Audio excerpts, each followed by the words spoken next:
It's Cast of Wonders, a fiction podcast for young adults featuring stories of the fantastic. Welcome! Today we present Once There Was a Hero by Jenny Moore. Jenny grew up on a small ranch in eastern Oregon and decided to be a writer when she was 8. 15 years later, her first story was published. Since then, her fantasy stories have appeared in many magazines and on many websites. Currently, she works as an aide at an elementary school. Your narrator is the ever-awesome Marguerite Kenner and some strangely familiar guy. And now, we've a tale to tell.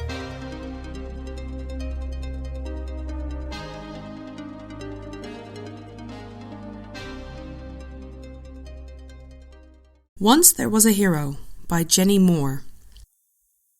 The demon had come this way not long ago. The grass still smoked from its passing, and the stench of rotten eggs hung heavy on the air. Kern of Thornrath stared at the mountains ahead and flexed his jaw muscles. Jaw muscles? Dad looked at me like I was crazy. How can anyone flex their jaw muscles? A hero can, I said firmly. Heroes can flex anything. Kern of Thornrath flexed his jaw muscles as a breeze lifted the auburn hair off of his forehead.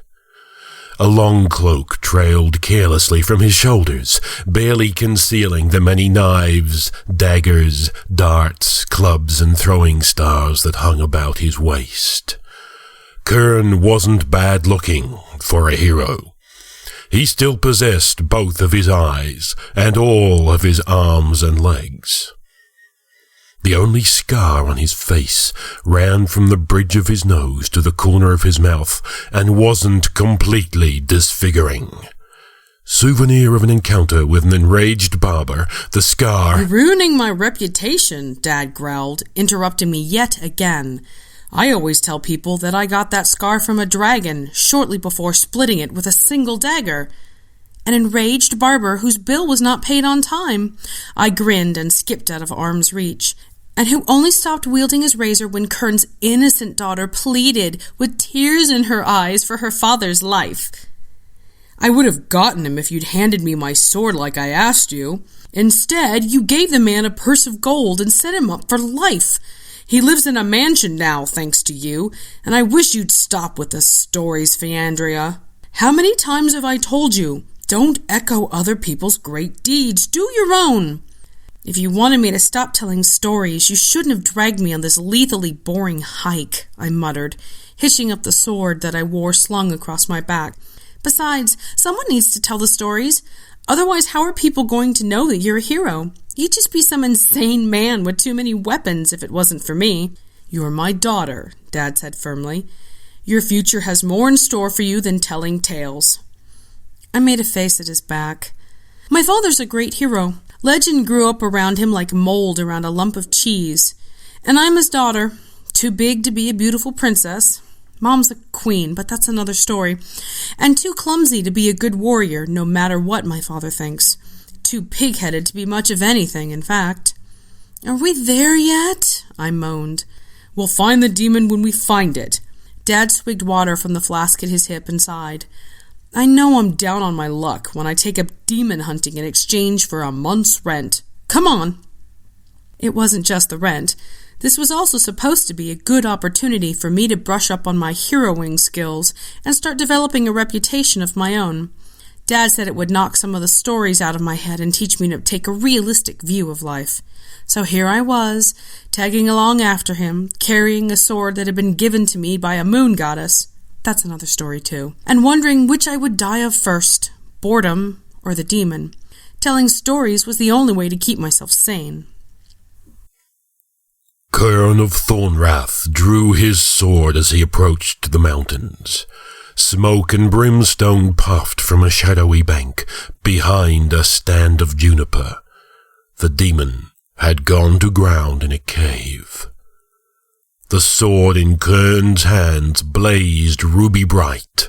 Spells had been laid upon it in ages past, and it was said that one stroke of its gleaming blade could slice even a demon in half.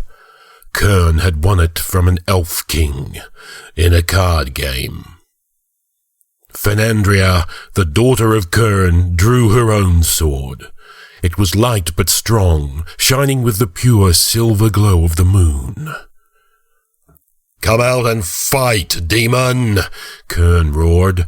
"Burner of crops, eater of horses, wrecker of villages, the peasants are tired of your evil presence. They hired me to put an end to you." The demon erupted from its hiding place in a pillar of blue and orange flame. It flickered into a hideous shape with 6 arms, many fangs, and 2 tails. "I am ready, warrior." Its voice crackled like pitch in a fire, and one tail flailed the earth like a whip, while the other squirmed on the ground, aiming a blow at Kern's feet. "You shall regret seeking me out." Kern of Thornwrath sidestepped, wielding his blade with the speed of a snake. "Hey, what do you think you're doing?" I dropped my sword on my foot, hilt first, luckily, and Dad whirled around, ready to cut down whoever had snuck up on us. He stopped with his mouth half open, and I couldn't blame him. It looked like a whole town had snuck up on us. Both men and women were armed with things like scythes and hammers. Not sophisticated, but definitely dangerous. I made a mental note never to let Dad challenge a demon in such a loud voice again. It drowned out other noises. A fat little man stood at the head of the town, his mouth pursed like an angry rosebud.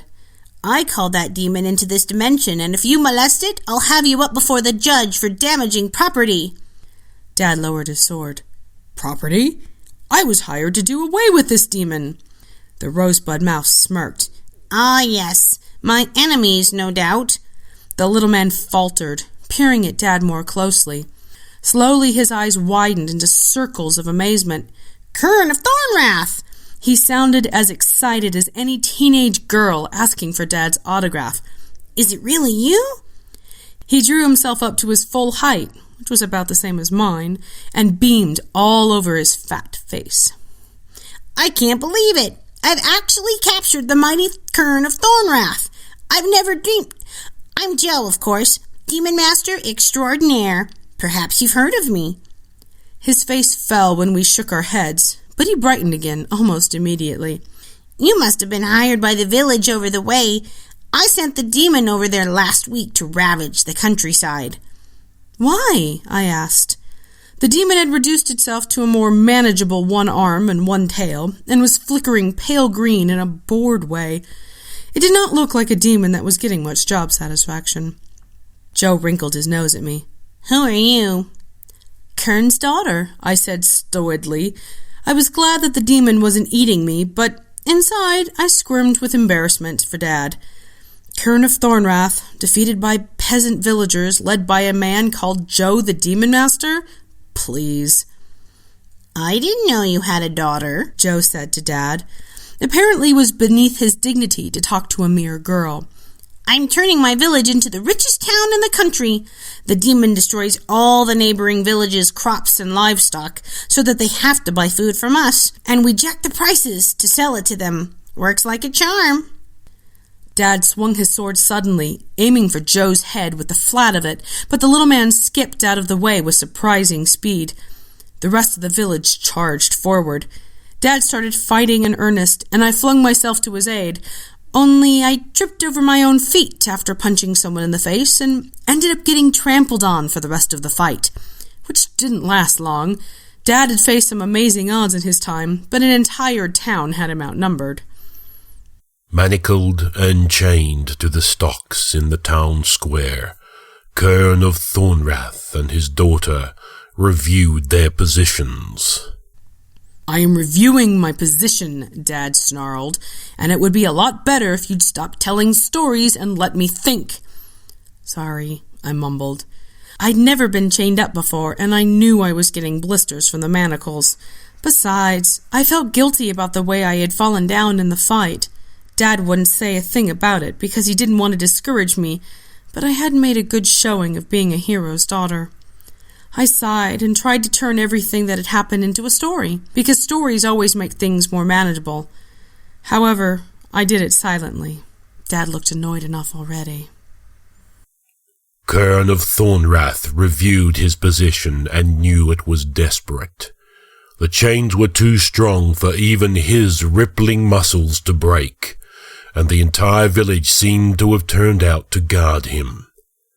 They had lit a bonfire and were partying on the green, which was good, but at least 10 serious-minded men were just staring at him, refusing to be distracted or to join the celebration or to fall asleep, which was bad.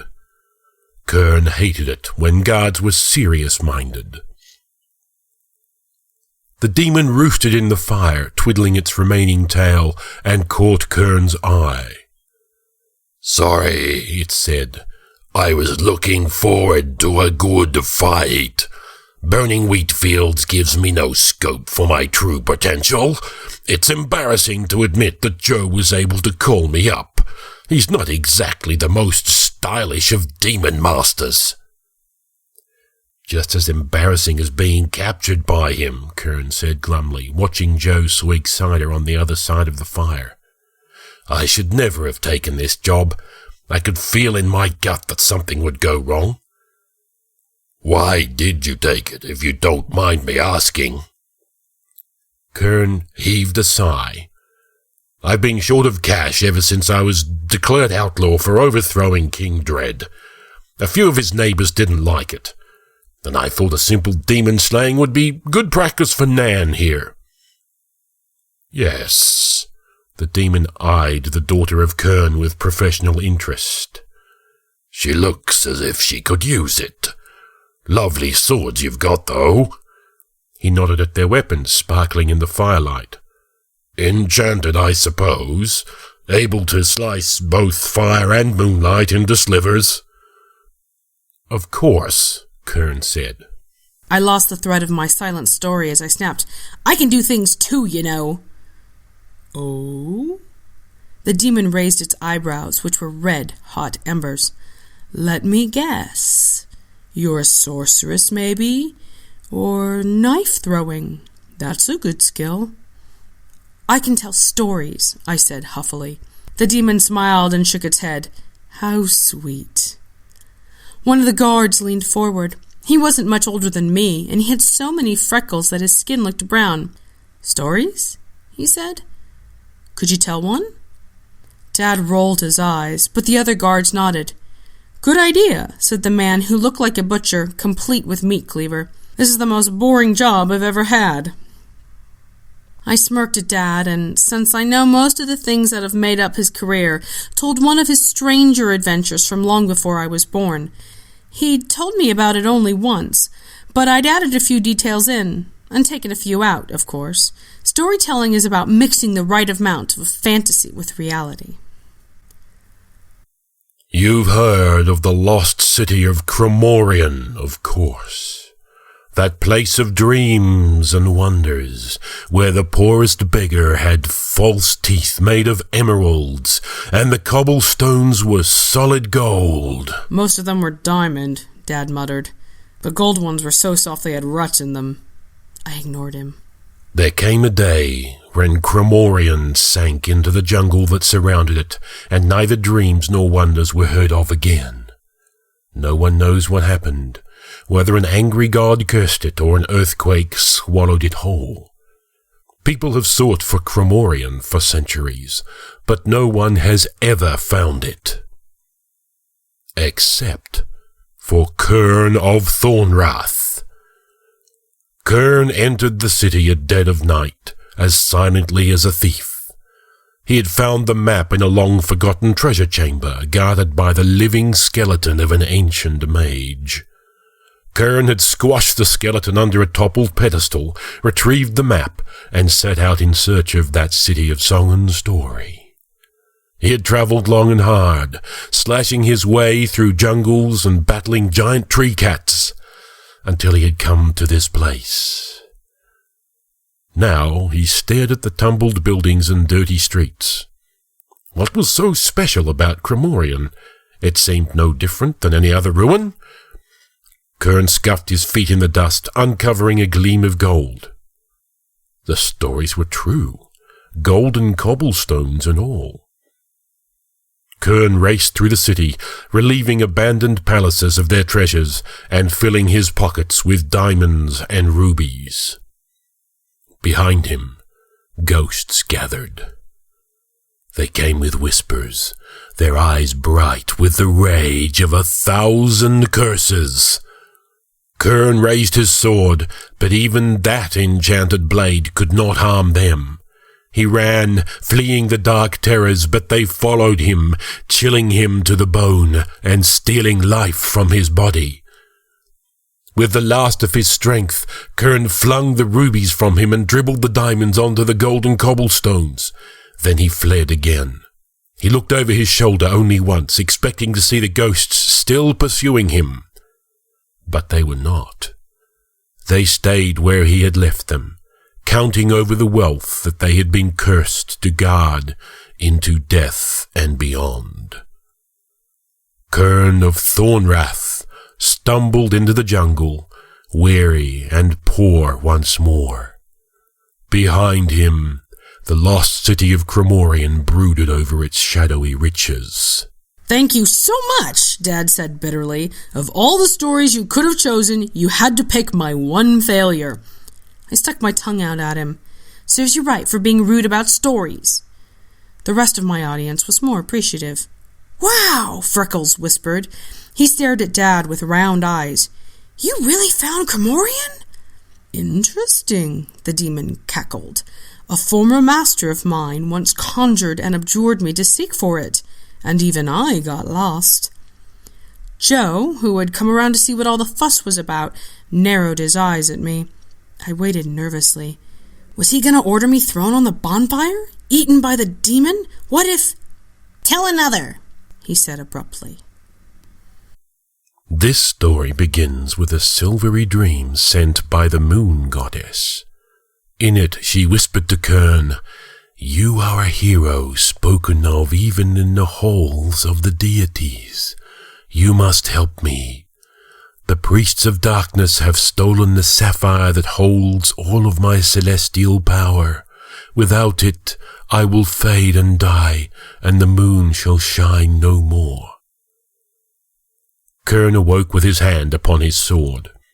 "Leave it to me," he said with a grim smile. The priests of darkness dwelt in a temple made of obsidian in the heart of the Aeolian mountains. Kern fought off 2 trolls and a whole pack of wolves before he stumbled into the tunnel that led to the temple. He crept across the bone-strewn hall, the light of his flaming torch blazing off the glassy walls. A skull crunched under his feet. Kern froze, but it was too late. The priests had heard. They rushed to find the intruder, sacrificial knives raised and faces twisted with fury. Kern of Thornrath fought his way through 40 of them. 12, Dad interjected, a gleam of amusement on his face. "I'm fairly sure there were only 12. I ignored him. Kern fought his way through 40 priests and found the sapphire at the altar in the center of the temple. It was swamped in black mists, its pure light weak and failing.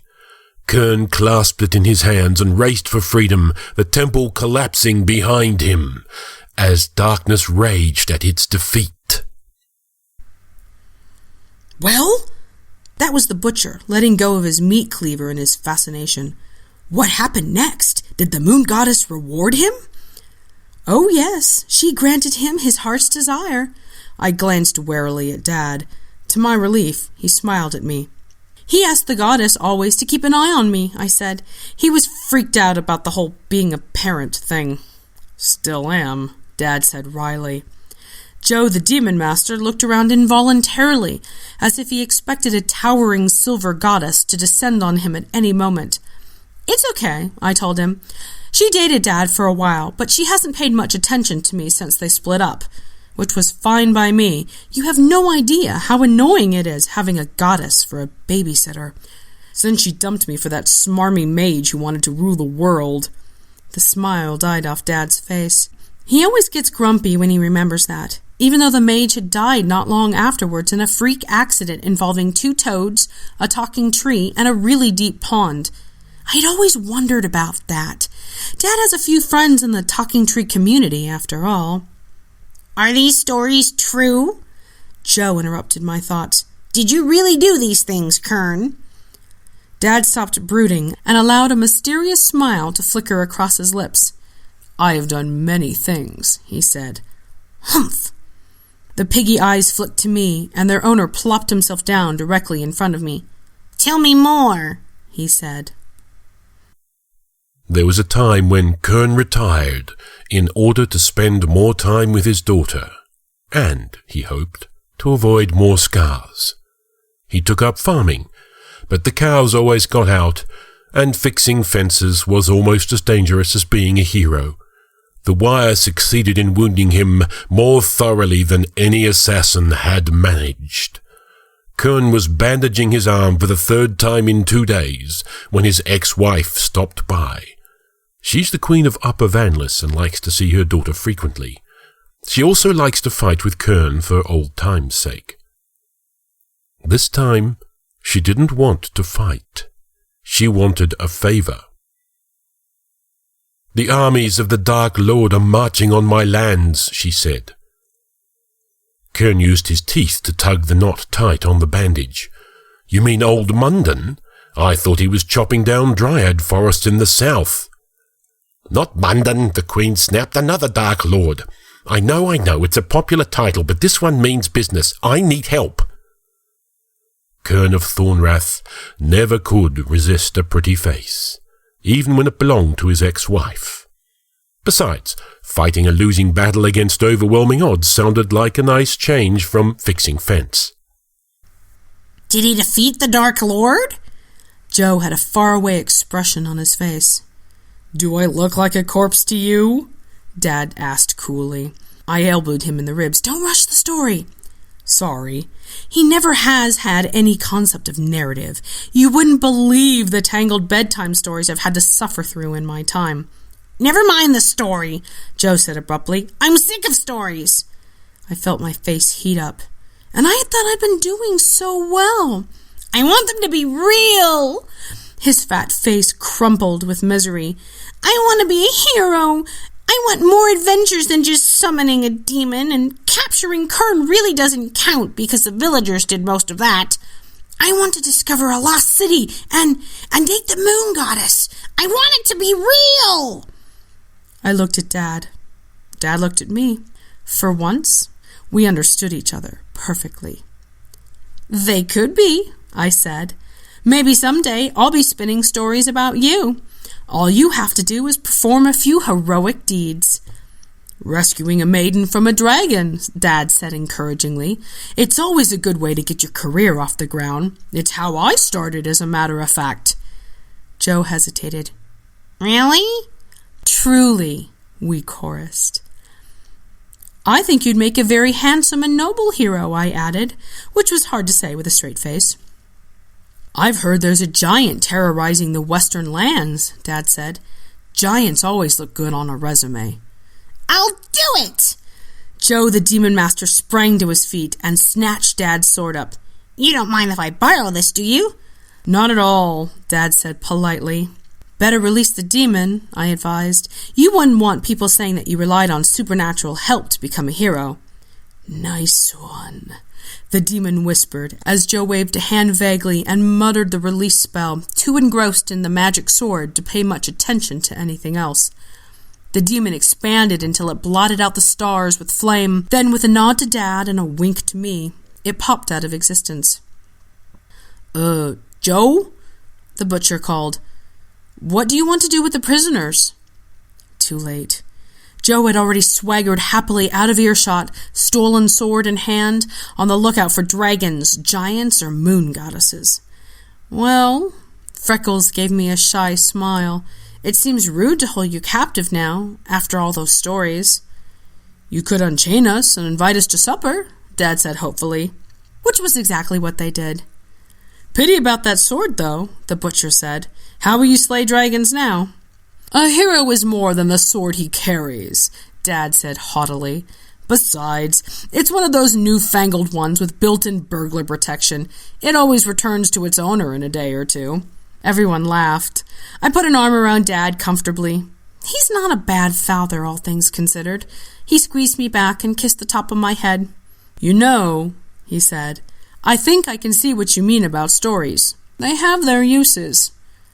"I'm glad you think that," I told him, "because I'm working on a new one right now.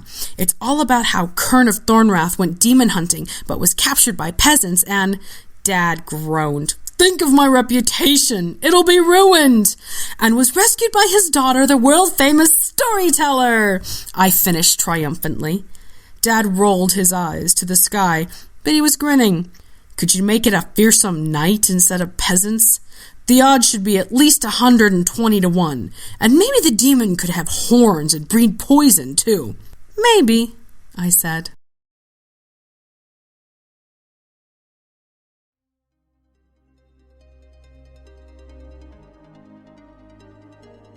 And so ends Once There Was a Hero. If you enjoyed this, you'll be glad to know that Jenny is working on a novel about Nan and her hero father. Bring it on, I say.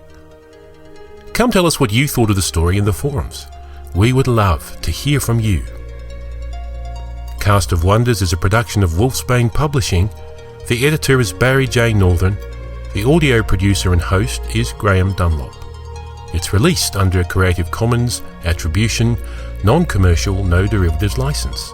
Share it but don't change or sell it. Theme is Appeal to Heavens by Alexei North from musicalley.com.